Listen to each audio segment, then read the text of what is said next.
교육 진단 시간입니다. 2월입니다. 어제 입춘이었고 봄이 성큼성큼 다가오고 있습니다. 긴 설 연휴 동안 우리는 형제, 자매, 친척을 만나며 많은 얘기를 나누었지만 자녀 교육도 주된 대화 중에 하나였습니다. 예나 지금이나 자녀 교육에서 변하지 않는 것이 있습니다. 부모와 자녀 사이에 상호 신뢰가 가장 중요하고 이를 위해서는 정서적인 공감대가 형성돼야 합니다. 오늘은 자녀와 정서적인 공감대를 형성하기 위해 어떻게 해야 하는지에 대해 알아보는 시간 갖도록 하겠습니다. 오늘도 윤일현 교육문화 연구소 대표 윤일현 선생님 전화로 모셨습니다. 윤 선생님 안녕하십니까? 예, 안녕하십니까. 자녀 교육에서 그 무엇보다 중요한 것이 정서적인 공감대라고 하는 이유부터 설명을 부탁드립니다. 예, 자녀에게 투자하는 시간과 돈이 예전과는 비교가 안 될 정도로 늘어났습니다. 그러나 투자에 비례하여 기대하는 바를 성취하고 있느냐의 질문에 대해서는 대부분 부모들이 고개를 흔들고 있습니다. 많은 부모들은 바친 시간과 돈과 노력에 비례하여 그만큼 허탈감도 커진다고 푸념하고 있습니다. 심지어 부모 자식 사이의 관계도 위기를 느낄 정도로 힘들다고 고백하는 분들도 많습니다. 이 대화가 완전히 단절된 가정도 있고요. 또 자식에게 그렇게 많은 투자를 하면서도 왜 이런 서글픈 결과를 얻게 되는가? 자녀 교육 전문가들은 이 부모와 자식 사이에 정서적 공감대가 형성되지 않으면은 그 모든 투자도 아무 소용이 없고 허사라고 이야기를 합니다. 이 한 가정의 행복을 위해서뿐만 아니라 자녀들의 인격적인 성장을 위해 이 정서적 공감은 가장 중요한 토대가 될 수 있습니다. 특히 부모와 자식이 추억과 정서를 공유할 수 있는 방법을 찾아서 부단히 노력하는 게 아주 중요할 것 같습니다. 네. 이 정서적인 공감대를 만들기 위해서 어떻게 해야 하는지에 관해서 구체적으로 좀 설명을 해 주시겠습니까? 예, 저는 먼저 일상을 공유하는 지혜를 발휘하자라고 말씀을 드리고 싶은데요. 많은 부모들이 자녀에게 거의 모든 것을 바친다고 말합니다. 그런데 과연 그럴까라고 물어보게 됩니다. 이 자녀에게 투자하는 돈과 관심은 분명히 예전과 비교가 안 될 정도로 늘어났습니다. 그러나 진정한 정서적 교감은 줄어든 가정이 많습니다. 이 각자가 바쁘다는 핑계로 부모는 경제적 지원만 해주면 되는 걸로 생각하고 자녀는 부모의 뜻에 부응하여 공부만 열심히 해주면 된다고 생각하기 쉽습니다. 따라서 공부를 잘하는 학생은 모든 것을 요구할 권리가 있다고 생각하며 부모의 수고도 모르고 주변에 대한 사려 깊은 배려도 없이 오로지 자기만을 생각합니다. 자녀가 기대만큼 공부를 하지 못할 때 부모는 물질적으로 제공해 준 것만 생각하며 이 아이들에게 악담에 가까운 말을 하기도 하고 또 부모가 실망했다는 말을 이유가 되지 않은 채 걸러내기도 합니다. 그냥 퍼붓기도 합니다. 영국의 어느 연구소가 오래전에 나오는데 부모와 대화를 많이 하는 특히 아버지와 대화를 많이 나누는 집 자녀가 일반적으로 공부를 잘한다는 연구 결과를 내놓은 적이 있죠.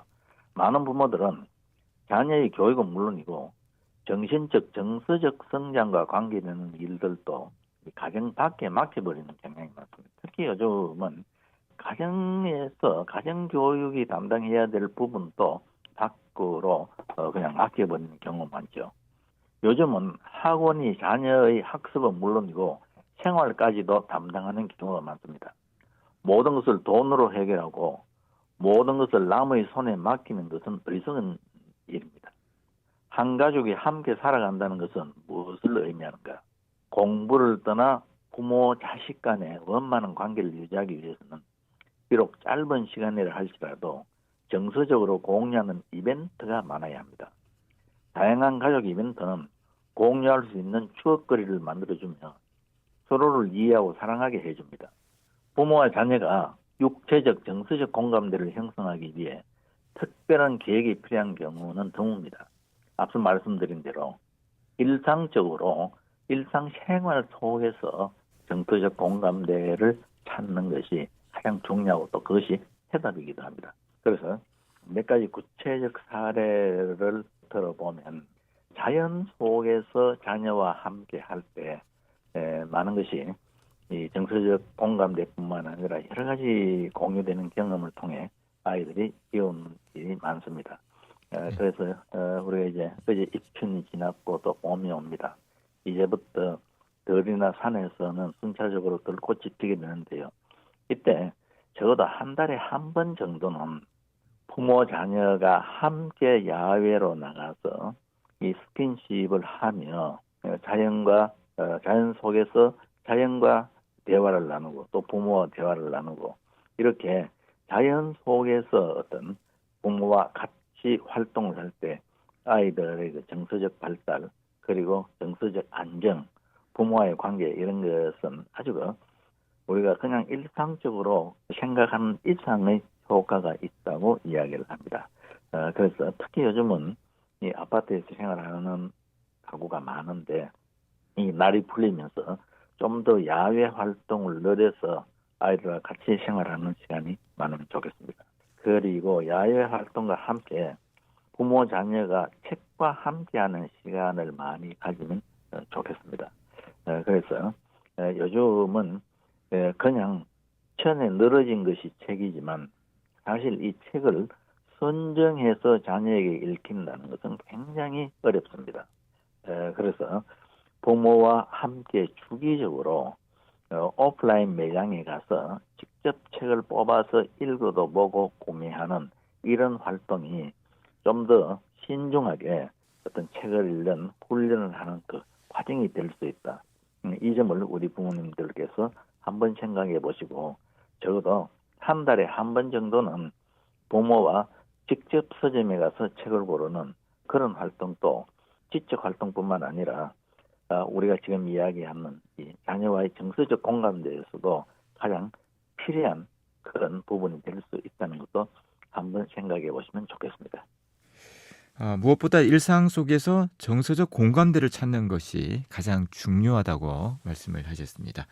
자, 이런 정서적 공감대 형성을 위해서 좀 일상생활 속에서 특별히 우리가 염두에 두고 실천해야 할 것이 있다면 말씀해 주시겠습니까?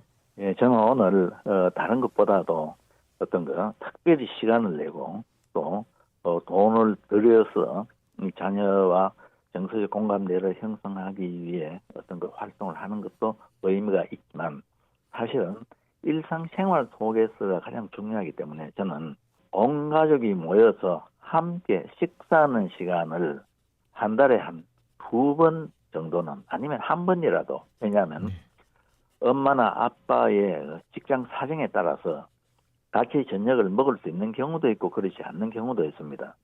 그러나 온 가족이 일주일에 한 번이면 가장 좋겠죠. 그냥 밥만 먹고 그냥 등교하거나 혹은 출근하거나 이런 게 아니고 밥을 먹으면서 또 후식으로 과일을 먹으면서 한 주 이야기나 혹은 최근에 있었던 이야기를 자녀와 함께 이야기하면서 서로 문제를 제기하기도 하고 또 어려운 점에 대해서 가족들에게 이야기하고 조언을 구하기도 하고 이런 게 자연스러운 일상이 되도록 하는 게 이게 바로 그 무엇보다도 중요한 정서적 안정 혹은 학업 그 모든 일에서 가장 중요한 일이 되지 않을까 생각합니다. 네, 말씀 잘 들었습니다. 네, 고맙습니다. 윤일현 교육문화연구소 대표 윤일현 선생님이었습니다.